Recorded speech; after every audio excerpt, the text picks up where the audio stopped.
good day when you can do this. And yep, I've got a heartbeat. Life's good. I think that's great that you put that in that perspective. I mean, such a eventful year it's been.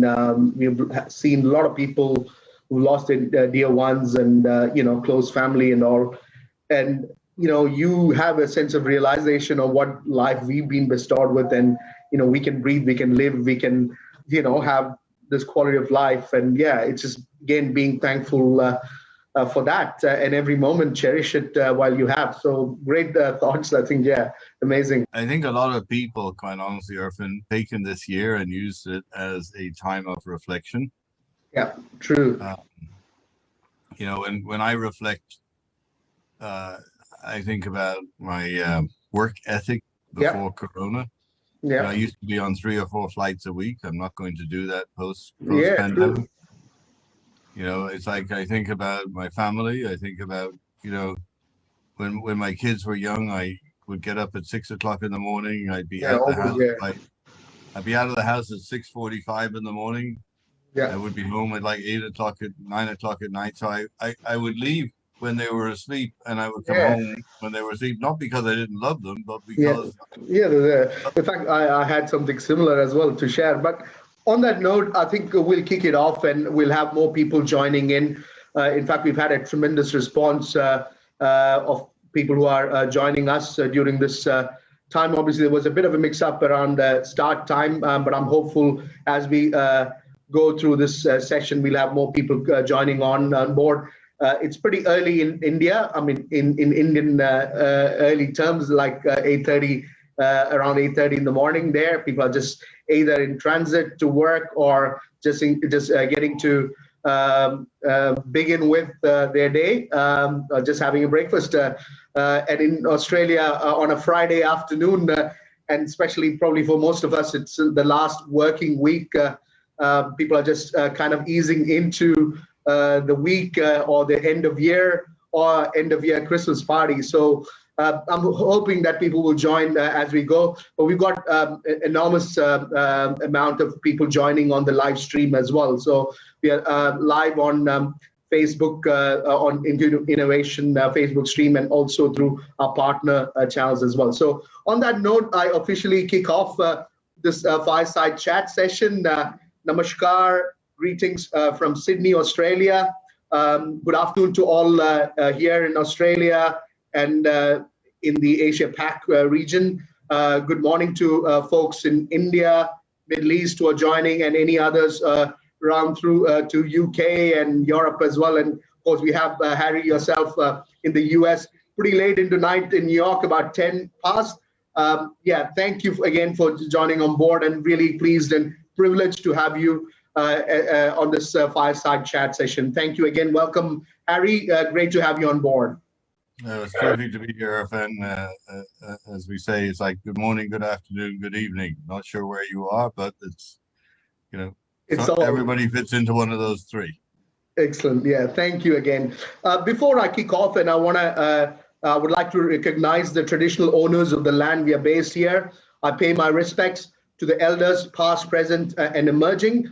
It's been a tremendous year. We've all had incredible, eventful as well. As we kick off this session, I would invite our attendees to post any of the questions that they may have for Harry on the Q&A section that you can see, or on the chat. I will have a look at it as we go and do our best to pose those questions to Harry.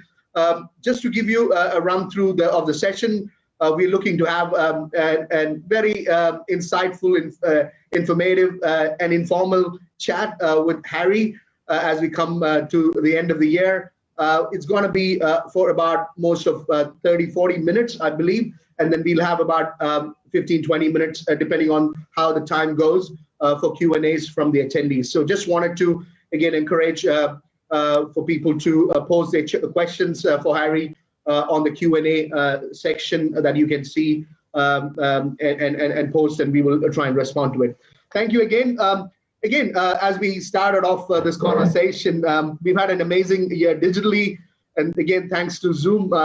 And I want to reflect on InQ Innovation, our organization. and also Australia-India Business Council, representing the council, that we've been able to foster and nurture greater collaboration between Australia and India across multiple sectors: healthcare, education, agri, defense, space tech, fintech, infratech, and a lot of social innovation and sustainable entrepreneurship segment as well. So I think we've never seen such kind of a collaboration, and digitally we've been able to make it happen. We were challenged, we were uncertain, but when we gave it a go, we indeed made it happen. So I think that's again a testimonial to technology, the digital adoption, and also indeed to Zoom as well, which has been our preferred platform to engage between those both Australian and Indian ecosystem. And especially for the startup community, which were kind of initially, especially I can recognize February, March, April, where it was uncertain times. How are we going to deal with this whole pandemic situation? What does this whole pandemic feel like? I mean, never in our lifetime we have experienced. In fact, even some of our parents or grandparents haven't experienced as well. So it was kind of uncertain. How are we going to communicate? We're not going to travel. How are we going to reach out? How are we going to run business? And especially, it was all for the startups a cause of worry and concern. But having gone through that, the last 6-7 months, the wave of engagement, communication, increased levels of collaboration we have had. I think I'm thankful again that we've got such platforms and digital channels for us to engage between ourselves, and we've never needed the travel. Of course, we've felt the gap of connection and person to person real-time connection. However, from a work and getting the outcomes achieved, we've been well and truly underway. So thank you again, and I'm sure all of you had a lot to reflect on. And as we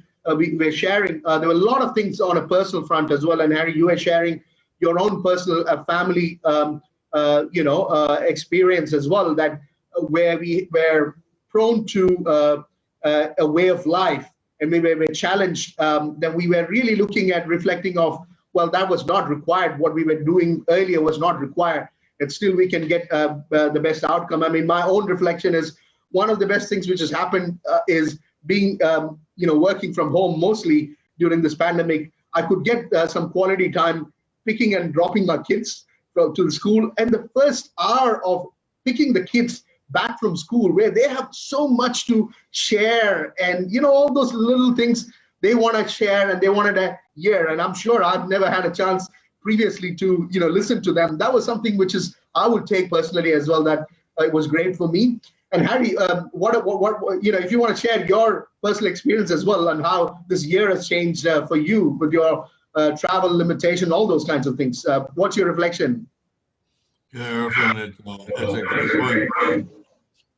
And if you reflect on sort of picking your kids up from school as an example, those are magical moments, my friend.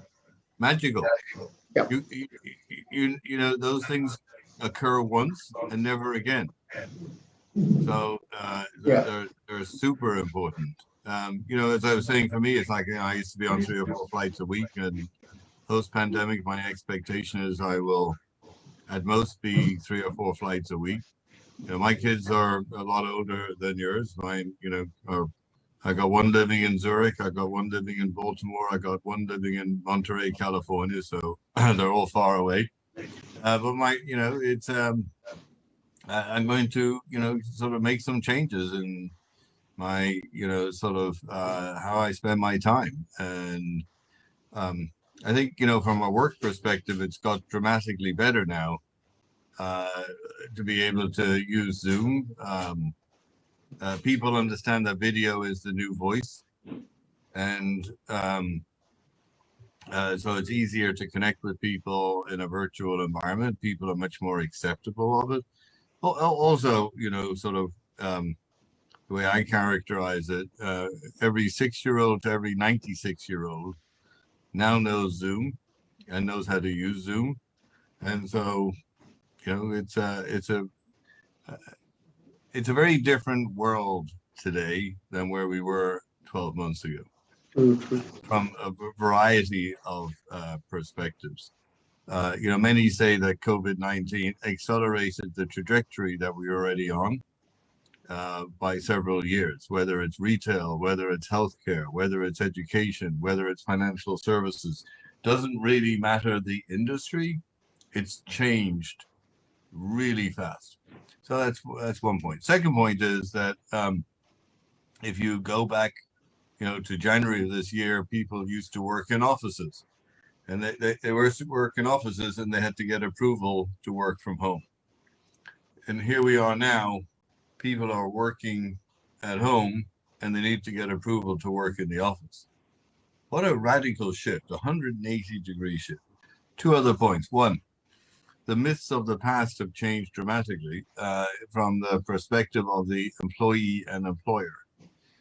The employee, in many cases, can work very effectively from home, be very productive working from home, have a dramatically better work-life balance, picking your kids up from school, being able to look after an aged parent, not having the hassle of having to commute to a corporate office. So things of that nature. So the employee is actually, really productive and very happy. And the employer has realized that they can be geographically agnostic in terms of where they're hiring people from. They can hire them nationally, they can hire them internationally, as long as they have approval to operate in the country. They don't need to relocate people. So we're in a radical different place than where we were as little as 12 months ago.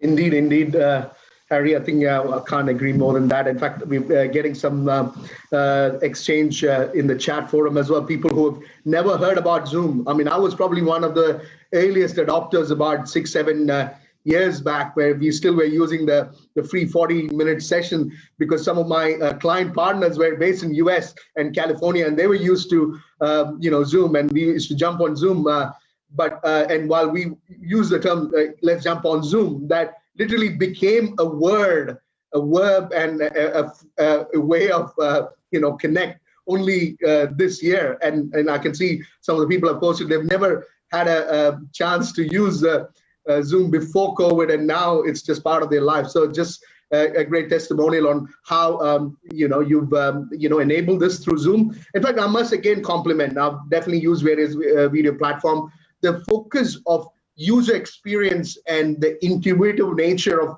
easy of use of Zoom, that's made the difference and adoption easier. So definitely compliment to you and your team.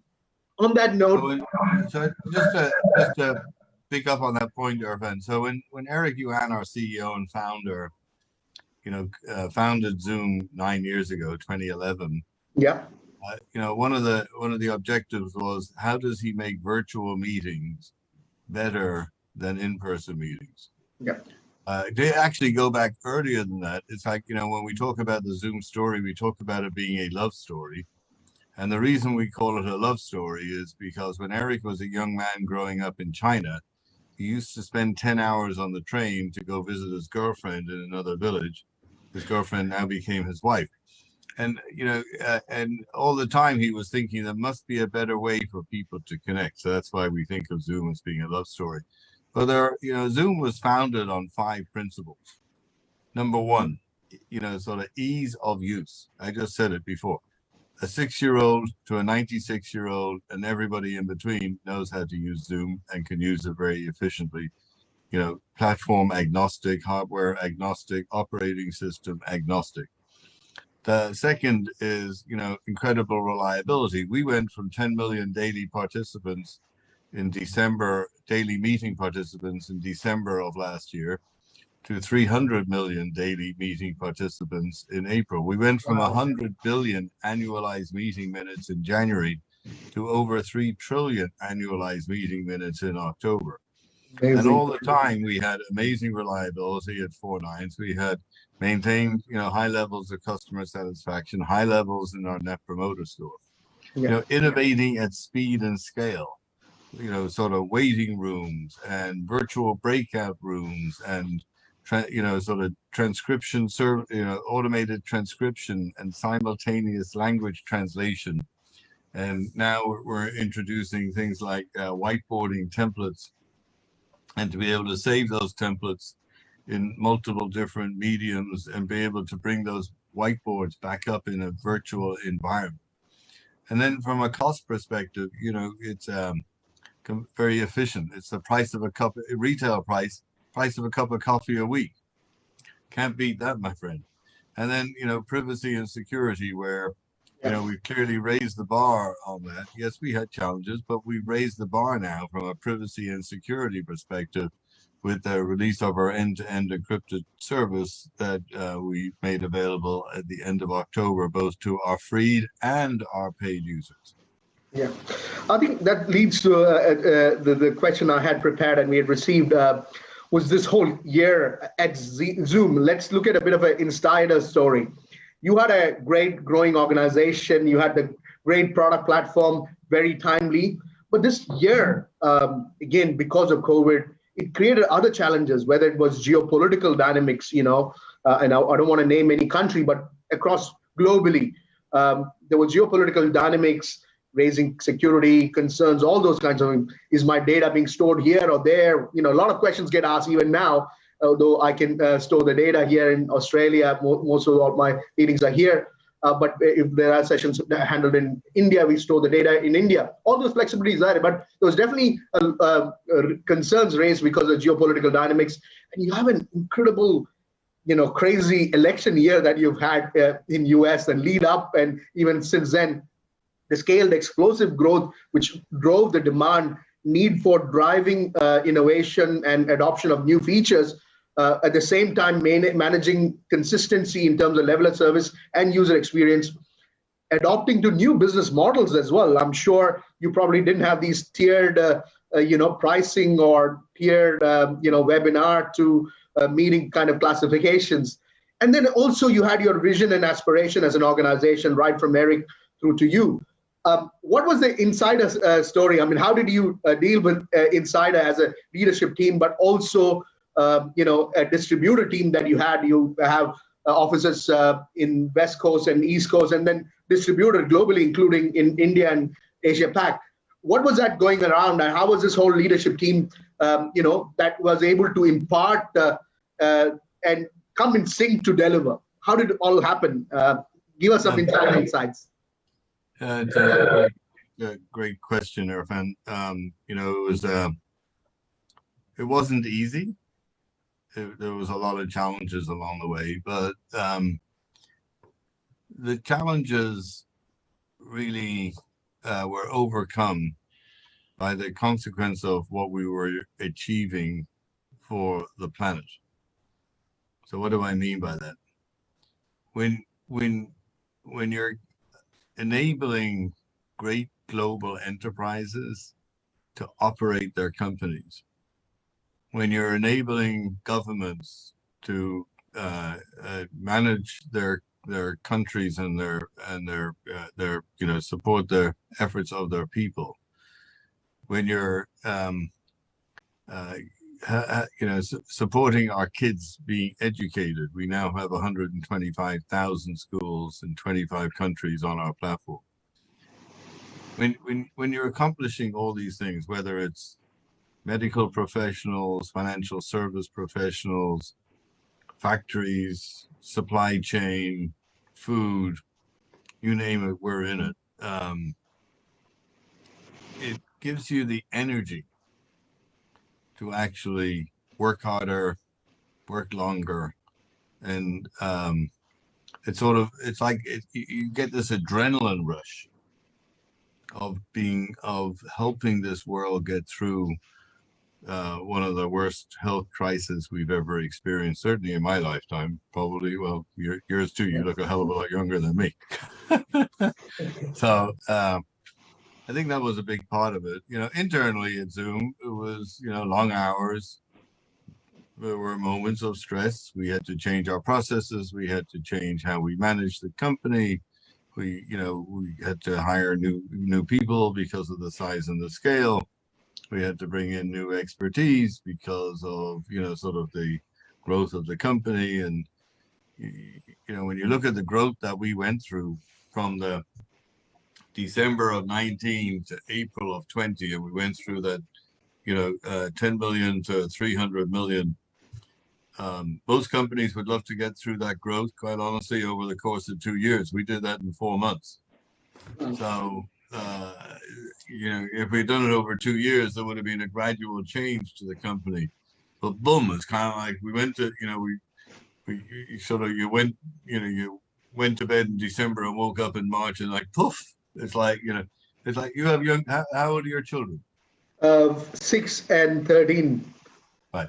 So, they go to bed one night and, the following morning, one of your children wake up and it's like, you look at them and say, what happened to you? You grew an inch overnight. It's like you had that growth spurt, right? I'm sure, sure you've experienced that. That's right. That's like Zoom. We've had this huge growth spurt. It's like over this very short period of time. And now we had to,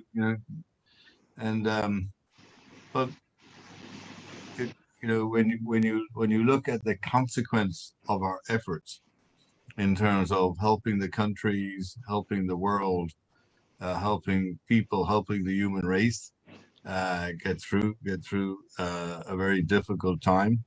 Yeah. That overcomes everything else, quite honestly. Sure. Thank you. And how is the leadership? Is that delegated, distributed? You empower different teams to, and trust them to deliver, as Steve Jobs used to mention. You trust your team and leadership team to, you empower and trust them to deliver. How is that the culture? Yeah. No, there's a strong, fundamental at Zoom is that we trust everybody. I remember a conversation I had with Eric earlier this year, and he was explaining to me his philosophy, and I fundamentally agree with his philosophy, which is that, I trust everybody in the company to do the right thing. I do not believe that anybody in the company wakes up in the morning with the intent of hurting this company. Accidents happen. Yes. People do step in the cow manure occasionally, but they don't do it deliberately. Very true. No one has a bad intent. Yeah, they're true. only doing, whatever people do, they do it with a good intent. So you have to trust your people. Yeah. That being said, sometimes things don't always go according to plan, but by and large, you trust people, they do the right thing. If they don't do it deliberately, you course correct and you move on. Great. I think that's so core for any great company's fabric. And in fact, I believe in that myself, and being coached in strength-based leadership. I think this is the way to, curate and raise some great companies. So kudos to you and Eric and your team as well. And if you don't operate that way, Irfan, then it's like, as somebody once said to me, then you have, sort of sand in the gearbox. Yeah. And everything sort of grinds up and it doesn't move and you get a lot of friction. You want to create an entrepreneurial culture. You want to create a company where everybody feels like ownership and they're going to help this company be successful. And something else we talk about a lot at Zoom is we don't think about our clients as clients. We think about our clients as partners. All we want to do is have our partners be successful on our platform, because we fundamentally believe if they're successful, we'll be successful. Great. Thank you. Now, let me switch the gear a little bit and, reflect on your personal journey. I'm sure when you started off your career and your life, I suppose, or at least your career, you never thought about Zoom. I mean, Zoom probably, was not coined, but also being part of a startup may not have been in your picture. You've had a great illustrious career through some major organizations. Take us through your personal journey, where you were born, and I've heard some amazing reflection, that's inspired me. So I want you to share that and inspire the rest of the audience as well. Sure. How long do we have? That could take my journey could take a long time, but I'll give you I'll do the short one. So I grew up in Ireland, in Dublin, Ireland, and had the privilege of studying at Trinity College Dublin with degrees in math, computer science, and engineering. After spending a year in the engineering space, I pivoted to computer science and started work for a tech company in London. Came to the Came to the US in 1979. I got transferred here and worked for the same company for a couple of years. And in 1981, I did my own startup, although they didn't call it a startup in 1979. In 1981, for a variety of reasons, I stepped down from running my company and went to work for the Union Bank of Switzerland, where I worked for UBS for about 14 years. Then had the opportunity to join Credit Suisse. The whole Swiss thing was just coincidental. Worked for Credit Suisse for 5 years, spent a year working in a software company in anti-money laundering, trading, compliance, then went on to be the CIO for the Blackstone Group, which was awesome. Spent 7 years there, and then moved to KPMG in 2012 as the CIO for the US firm, and then literally retired 3 years ago last week. 4 days after I retired, I got a call from Zoom asking if I would be interested in joining them as their global CIO. And you know, it's lots of people say, well, why did you step out of retirement to join Zoom? So I thought it'd be kind of interesting. You know, did a startup at the beginning of my career. Doing a startup at the end of my career could be kind of fun. So, you know, sort of nice sandwich startup and startup. So I, you know, sort of in between great firms. That's the fun answer.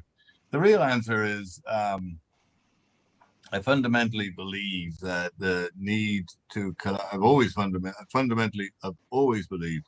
that the need to collaborate locally, nationally, and globally was paramount in every company and every industry. To say that we couldn't do it is not an accurate statement. To say that we did it well would also be not an accurate statement. And when I met Eric and understood his philosophy and his objective about sort of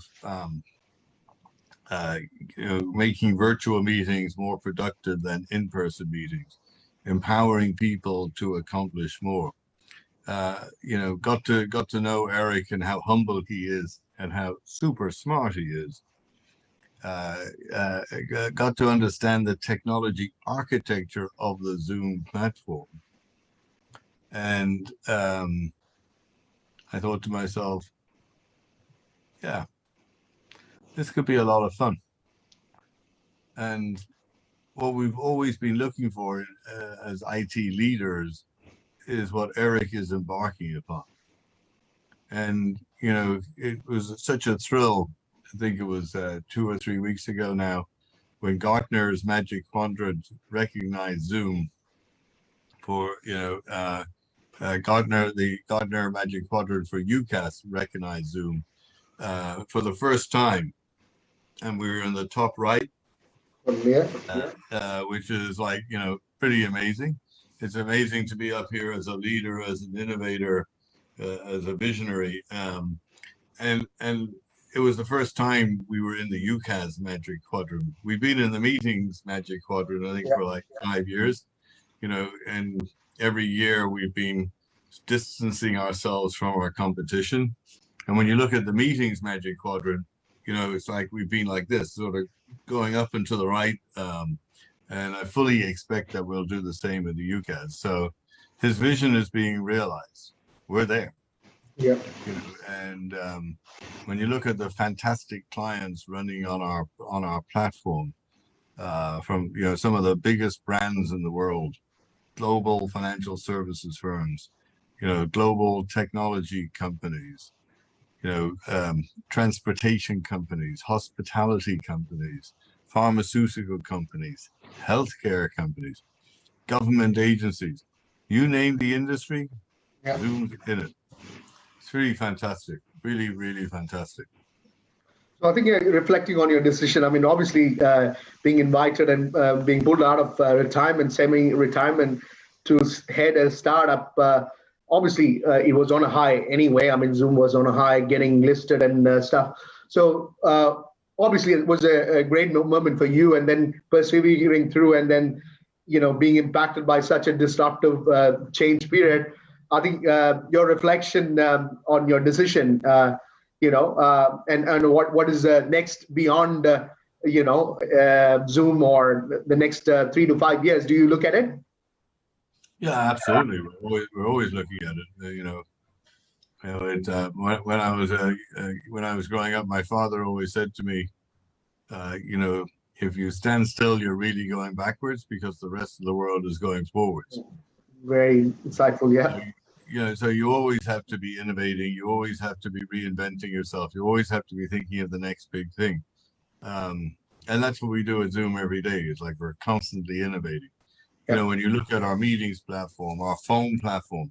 So here's an interesting fact for you, Irfan. So it was October of 2018 when we announced Zoom Phone. We released Zoom Phone in January of 2019. So it's going to have its second birthday in 2 weeks.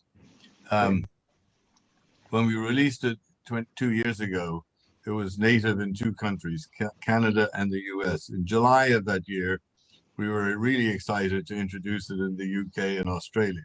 Yep. And as I sit here today on December the 17th, 2020, it's now native in 44 countries around the world. Amazing. 44. Excellent. Well, 2 years ago, it was 2. We introduced 400 features over the last year alone on the phone platform. And then you look at our chat platform, you look at our webinar platform, you look at our on Zoom platform. So we are, not only increasing the size of the platform, the breadth of the platform, we're also increasing the depth of the platform and the capabilities of the platform. And you look at what people are going to be doing with things like Zoom apps, where they'll be able to sort of in virtual meetings, pull in their applications, pull in their different solutions that they're using, bring up the agenda, start to make the meeting notes right in the meeting, etc. Be able to do whiteboarding, save all this as a bundle to be able to bring it back to the next weekly meeting and things like that. Very cool stuff. Yeah, excellent. I think we definitely look forward to those product iterations. In fact, I must be honest, maybe even myself, we've just scratched the surface in terms of the features, just because we're busy or just glued to what we know that we're comfortable with. But I did check out, after I listened to one of your sessions, some of the apps, which is phenomenal to see such a range of apps which are integrated with Zoom. So yeah, definitely looking forward to definitely the whiteboarding and some of the video analytics and all those features that integrate with your business and meetings and even any conversations as well. And Irfan, when you think about the sort of artificial intelligence, and you think about machine learning, yep, and you think about augmented reality and virtual reality, yep, and IoT and 5G, when you think about all of these things, yep, two thoughts come to my mind. I don't know about you, but 2 thoughts come to mind. One is, we barely scratched the surface in terms of how we're using them. That's one. yep. And the second thing is, we don't know how we're going to use them. We don't know what we're going to use them for. Yeah. But I do know that there are brilliant people out there who are working, who are hard at work in terms of figuring out how to leverage them. I spoke to one company as an example. So let me just sort of dial back a little bit.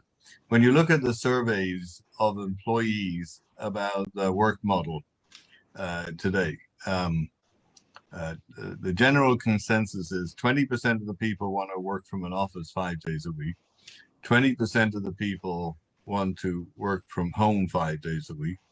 And 60% of the people want to work from an office 2 to 3 days a week. So it's a nice even, sort of bell curve distribution. But with that comes a couple of challenges. The two big challenges that come with that when you have that hybrid work model is, how do you collaborate across the digital divide, and how do you maintain culture across the digital divide?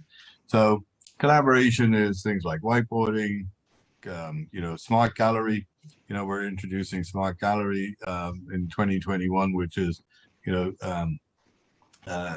cameras, seeing people in the room and using artificial intelligence to identify the people, and not identify the people in the room, but identify the face of the person in the room, and then present them as individual people as part of a gallery view, as opposed to in a single screen where you can hardly see them.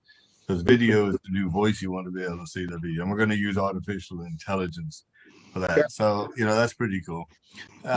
That's that's on the collaboration side, but on the culture side, that's really hard. So onboarding people, really easy. Technical, train them, give them their credentials. But onboarding is so much more than that. Onboarding is, how do people get to know the DNA of the company? How do people get to know the sort of what the heartbeat is of this company? How does it function? Who are the people? So I met an AI company several weeks back, and what they're doing is looking at the people that are onboarded, and then identifying people that Irfan that you should meet, and then sort of presenting you, here's 5 people, Irfan, that you should spend time with over the course of the next couple of weeks. Wow. Would you like me to set up a coffee break for you? Wow. You click yes, and then bingo, it's kind of like it goes on everybody's calendar. So I think we're going to see a lot of stuff doing things like that, creating the social hours, the social breaks, the water cooler breaks, the coffee breaks. I was, one of our clients is actually experimenting using virtual reality, so that there are people around the world can actually have an onboarding session where they can look around the room and see other people, even though they're in different parts of the planet. So it's just, I think I've been doing this stuff for 43 years. I've always maintained there's never been a better time to be in technology. Oh my God, is this a great time to be in technology? It's always evolving. In fact, I've been a passionate technologist myself, and augmented reality, virtual reality, and mixed reality, the whole immersive experience has been something very close to my heart. In fact, I want to give a plug into one of someone who's inspired me, Scott O'Brien, at one of the startups that we support, Humans. They're working on volumetric video and how to integrate and give that whole immersive experience as well. So more and more, if we can integrate with platforms like Zoom and then give that immersive experience with any of those, VR or mixed reality hardware, those are things definitely which is going to be game changer, I guess, as we look forward to the years ahead. In fact, I was reflecting on certain stats as well, which Scott shared as well before, that people are not going to be, looking at aviation industry or building tunnels through, cutting through mountains and stuff. And you don't need to travel. And if you have that immersive experience, that's what they should be investing in. So really looking forward to some of those, amazing technology adoption as well. On that, I do look forward to traveling more personally than professionally. It's like, I've seen a lot of part of this planet, but there's many places I haven't been to. Well, that's a good question leading. Have you been to Australia? I'm sure you've been to Australia. Not yet. Oh, I think it's one of the most beautiful countries in the world. Of course, we've had it pretty safe so far with COVID as well. And New Zealand, we've had a bit of a bubble. There's always lit up flare-ups. In fact, we have had a flare-up in Sydney, which is cautiously being watched through. But aside this whole pandemic situation, it's a beautiful country. Would definitely welcome you to visit. Great ecosystem, great people, and amazing nature and the ecosystem here as well. So I'm sure you will make a visit sometime soon. One of the best places to visit. And I think it's a growing region as well from a technology and market adoption. I'm sure Zoom as well from your market as well. I want to see the kangaroos in the wild. Yeah, definitely. I mean, it's not just kangaroos. I mean, it's amazing underwater experience as well, especially Queensland North, far North Queensland. It's amazing around the Great Barrier Reef. So I think it's just once in a lifetime you want to experience that as well. So definitely, we will welcome you and we'll love to host you here with the ecosystem. Now, and I'm sure, have you been to India? You visited India? Oh, yeah. India is one of my favorite countries. I love the people. I love the culture. I love the food. Amazing. Yeah, my first time in India was in 2003. Wow. And I've been probably about a dozen, maybe more, 15, 18 times. We were actually in India 2 years ago on vacation with my wife and children. And we had the pleasure of staying with some friends in Kannur and in Bangalore. And we were in Goa and we were in Cochin. And, Wow. yeah, so I've been to a lot of places in India. I mean, Kerala, Cochin is one of the most vibrant, multicultural place and rich history, great people and great culture as well. So glad that you could make it. We've got our Indian headquarters in Cochin, and we've got a lot of people tuning in from Cochin, so they will be pleased to hear that. Yeah, no, Mumbai is terrific, and it's yeah. So many great memories of my time in India. Great. I mean, India is going through a phenomenal growth across all sectors. I mean, even organic as well, it's phenomenal, but also from a technology and especially emerging technology, startup ecosystem, it's just a crazy, amazing amount of growth. And the whole ecosystem, along with the government and various, ecosystem partners, incubators, accelerators, investor ecosystem, they're all supporting that great growth. And I mean, I'm sure as a technology company, you would have greater insights and interest as well about India as a market, as a tech partner, as an R&D, engine. What are your thoughts about the Indian market growth? We're actually setting up a technology hub in Bangalore. Okay, great. We're going to be hiring several hundred people in Bangalore from an R&D and DevOps. So pretty excited about that. Yep. Excellent. And look forward to all the folks who are hearing from Bangalore. We've got an office there as well. They'll be really, pumped up to, see that growth and presence of Zoom there as well.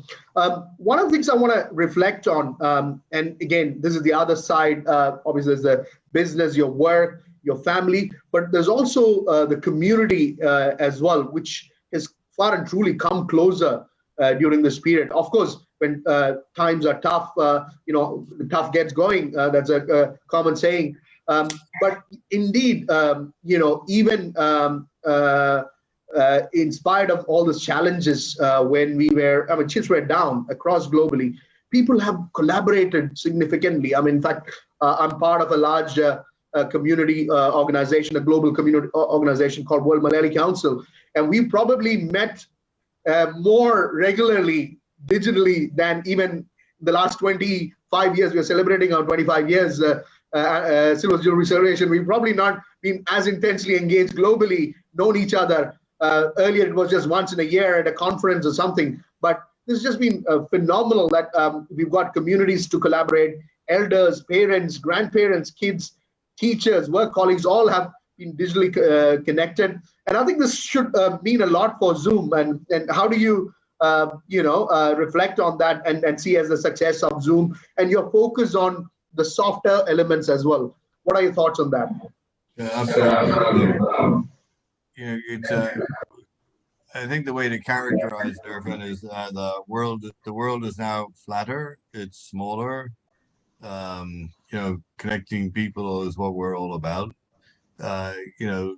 It's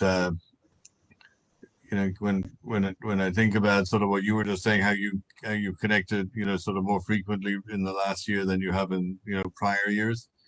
I think people really now understand that we don't always need to fly somewhere. We can do things in a virtual environment.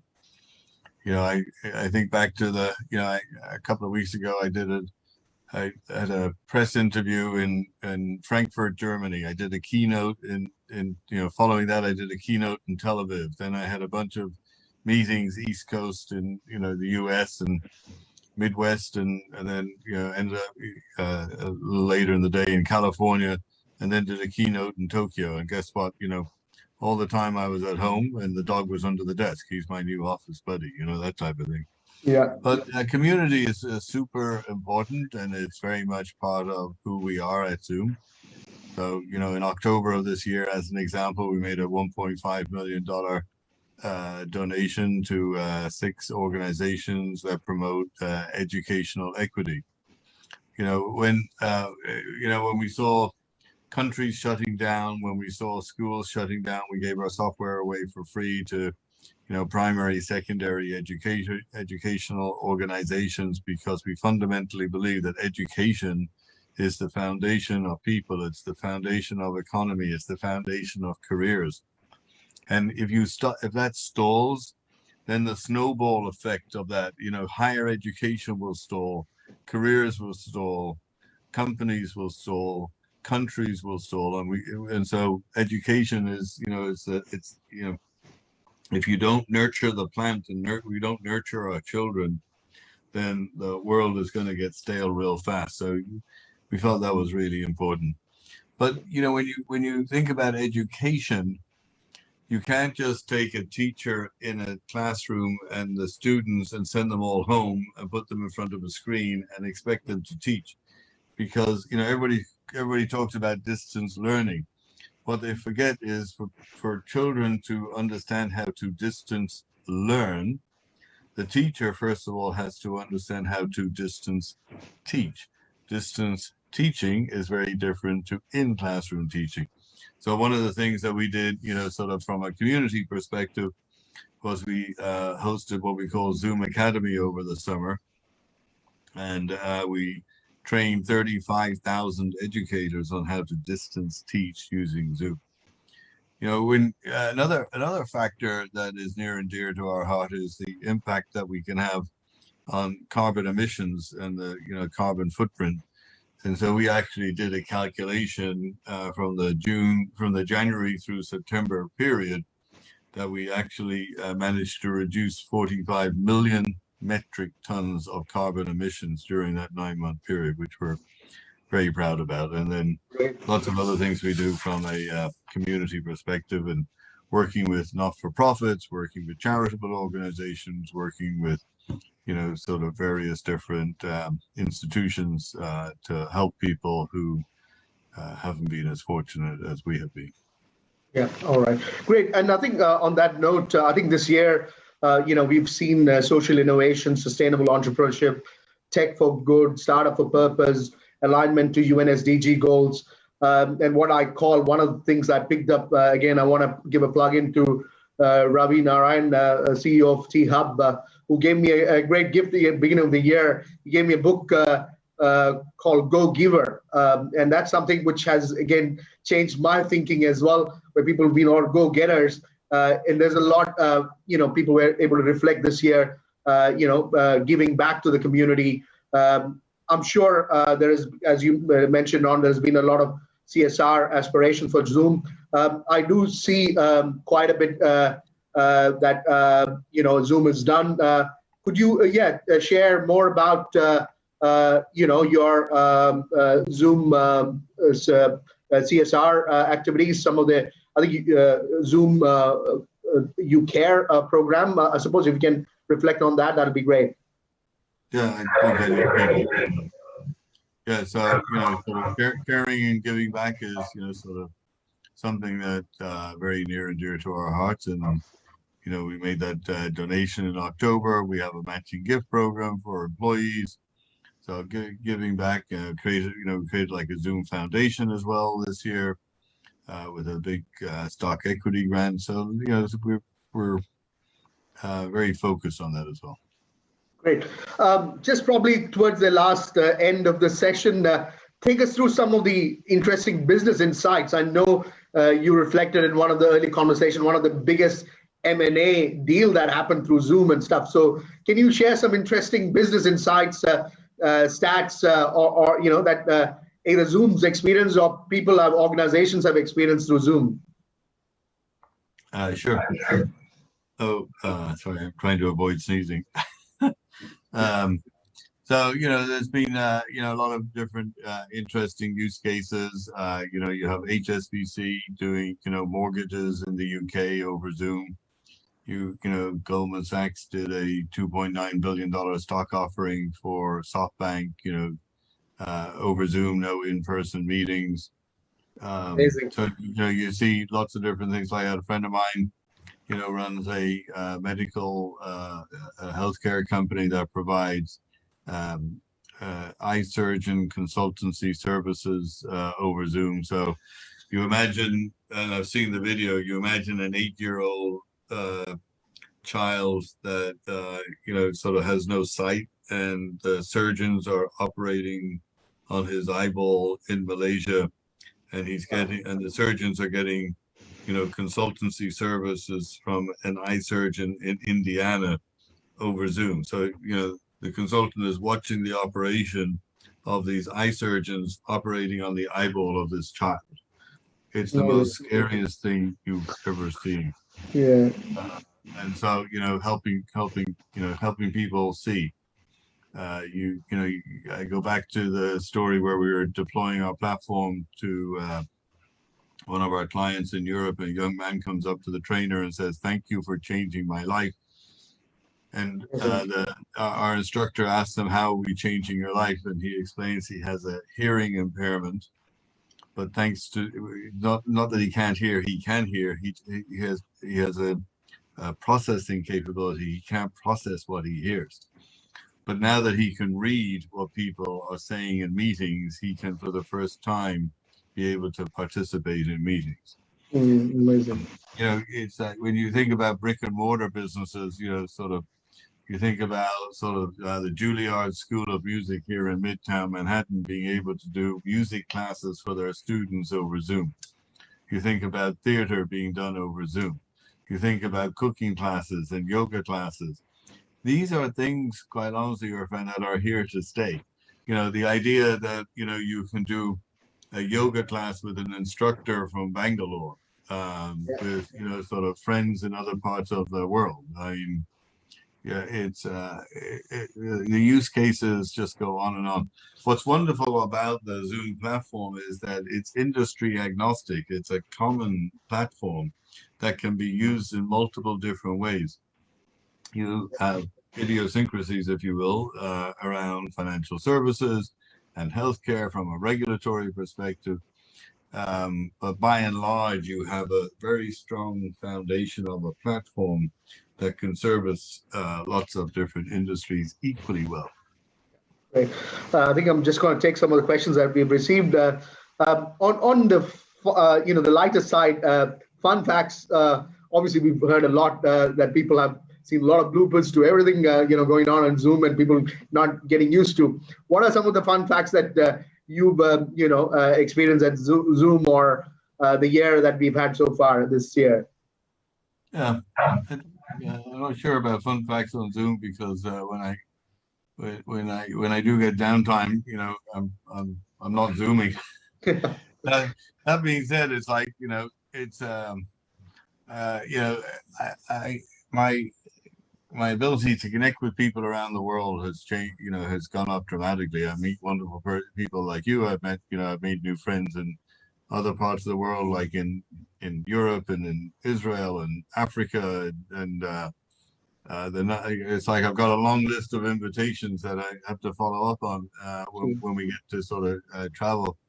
I think sort of fun facts for me is sort of appreciating how fragile our life is, how short our lives are, and how we need to sort of double down on enjoying our family and our friends.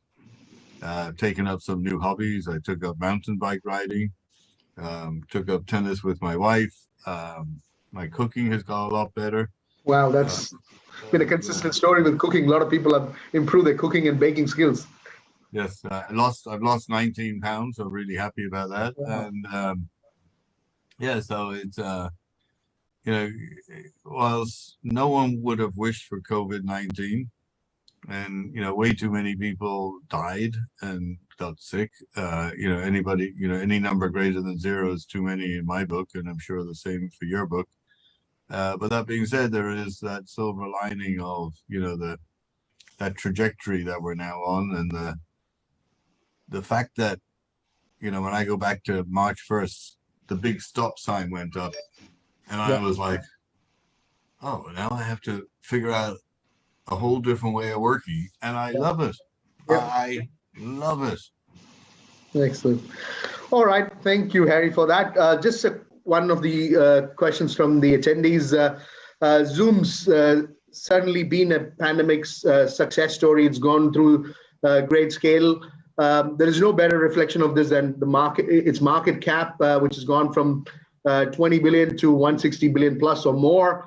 How does Zoom plan to maintain and continue the growth this in post-COVID environment? Definitely, you touched on a lot of the innovation and the capabilities. But do you want to answer and any of those aspects for this question? Yeah. To what you've shared. All our data is public. Our Q3 revenue was $777.2 million, representing 367% year-on-year growth. Amazing. It was up from 355 on Q2. And we're just going to keep doing what we've always been doing, and sort of introducing new features, introducing new capabilities, extending the platform. We're doing Zoom apps. We're providing a customized SDK.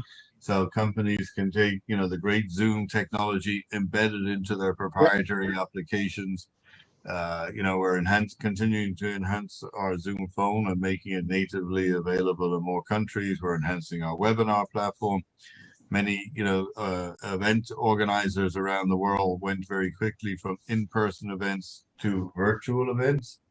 But, as things begin to open up, it's not going to go back to where it was. It's going to be, it too will be in the middle of, sort of hybrid events where they will be able to bring in a speaker from another part of the world, have an audience, have more of a global audience, as well as doing the in-person. So, continue to double down on our webinar platform, our chat platform, our phone platform, our meetings platform, doing really exciting things in the room. I mentioned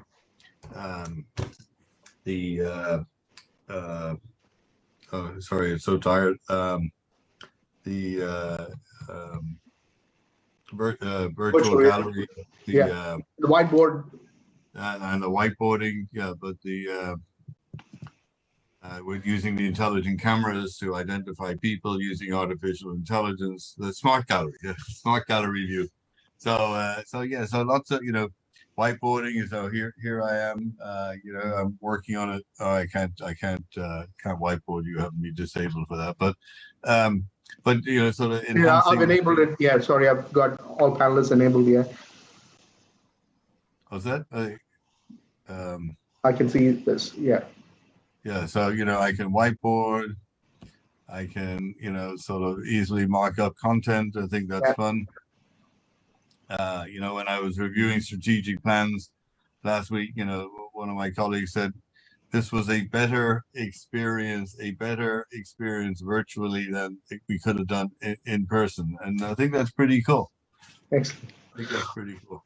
All right. I think there were a few questions about the features you've touched on. There was a question about when are you starting your dev center in Bangalore? You've given a hint that it's coming soon. We're already in that process, yes. Excellent. And the last question from the audience is Zoom getting into being a VC to empower other startups to Zoom and build on other ventures to support? Well, we're making our through our customized SDK. That's a part of that. We ran a competition last year, and if people are if people are interested in seeing how they can partner with Zoom, we have a very active partner program. If you want to build apps for Zoom to run on our platform, very active on that. Wrapping up, we've obviously been part of the startup innovation ecosystem with startup founders and ecosystem partners who've gone through a tough time. What's your message into the year ahead? Reflecting on this year so far, getting into Christmas and New Year, what's your message to kind of conclude the session? Yeah, certainly. So, well, number one is I wish everybody really happy holidays. It's like, it's been a very tough year. We're 14 days away from New Year's Eve. I'm really looking happy to moving into 2021. 2020 has been a great year as well, in many respects as well. So let's not throw the baby out with the bathwater. It's so lots of good things have happened in 2020 as well. But I think 2021, with the availability of more vaccines coming, people getting vaccinated, so that we can get back to having a social life the way that we had before, being able to hug our friends, being able to meet our friends, and celebrate in person major life events, birthdays, anniversaries, weddings, etc. Those things come only once, and so being able to celebrate them. So I think that's on the personal side. On the professional side, it goes back to, I think that the opportunity that's in front of us from a technology perspective has never been so amazing.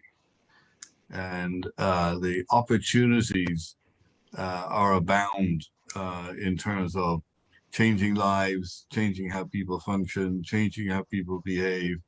It's I think it's going to be really terrific. The human race is very resilient. We've got through world wars. We'll get through this pandemic. We got through other pandemics. We'll get through this one. And I think it's this one's been sort of changing the world forever, much like 9/11 changed the world forever. This too will change the world forever. And my hope is that when we get into the post-pandemic era, not only is my hope, but my expectation is that the world will be a better place. I think you think about inclusion, you think about diversity. I think that it's people understand that we need to just slow down a little bit, be a little bit nicer, be a little bit patient. It really doesn't hurt. It doesn't take a lot. And you don't have to give up a lot to be a nicer person, to be a little bit more patient, to be more inclusive, to be more respectful of others' wishes, other perspectives, and I think that's going to be great. Great. Thank you, Harry. It's just been quite insightful. Thanks for this candid conversation. All those points, all those aspects that you touched on, it's personally as well, I take a lot, and I'm sure all the audience and the attendees would have taken a lot.